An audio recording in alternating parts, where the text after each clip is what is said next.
नहमदुहु व नुसल्ली अला रसूलिल करीम अम्मा बाद फ़ऊज़ु बिल्लाहि मिनश शैतानिर रजीम बिस्मिल्लाहिर रहमानिर रहीम।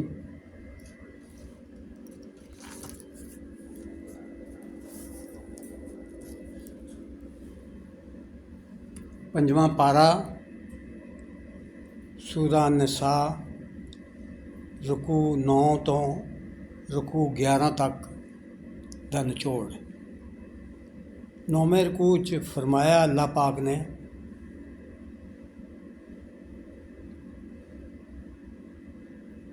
मुनाफिक लोगों का तरीका दस्या, उन्हां दा तर्ज दस्या, उन्हां दी सोच नूं बयान किया है।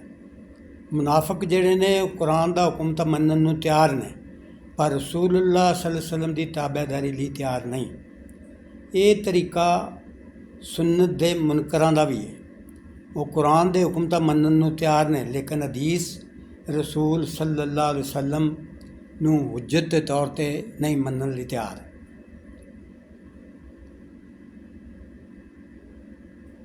ते फिर फरमाया इस रुकू च उस वेले तक कोई इंसान मोमन नहीं हो सकता जदों तिकर वो आपदे सारे कम्मां च रसूल सल्लल्लाहु अलैहि वसल्लम दी इताअत ना करे और उन्हां दे किसी फैसले दे हवाले नाल दिल विच तंगी ना महसूस करे। 10वें रुकू च फरमाया है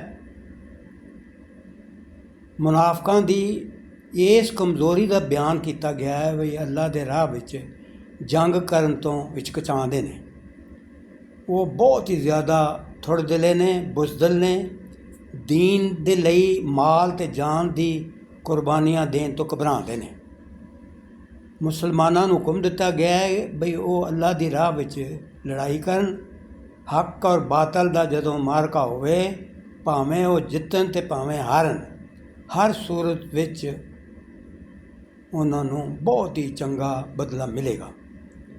11वें रुकू च फरमाया गया है मुनाफिकां दी थोड़ी दिली का जिक्र है।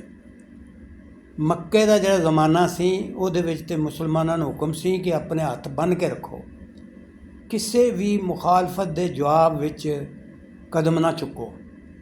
ते जदों मदनी दौर शुरू होया ते जंग का हुक्म आया ते मुनाफिकां ते कंबनी तारी हो गई, लर्जा तारी हो गया। वो लोगों कोलों इवें डरदे पए सी जिवें अल्लाह कोल डरना चाहिए।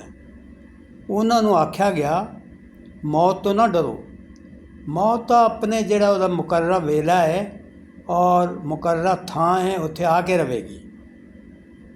बजाए इहदे कि तुसी बिस्तर ते हड्डियां रगड़ रगड़ के मरो, बेहतर है कि मैदान जंग विच शहादत दी सूरत तुहानूं नसीब होवे।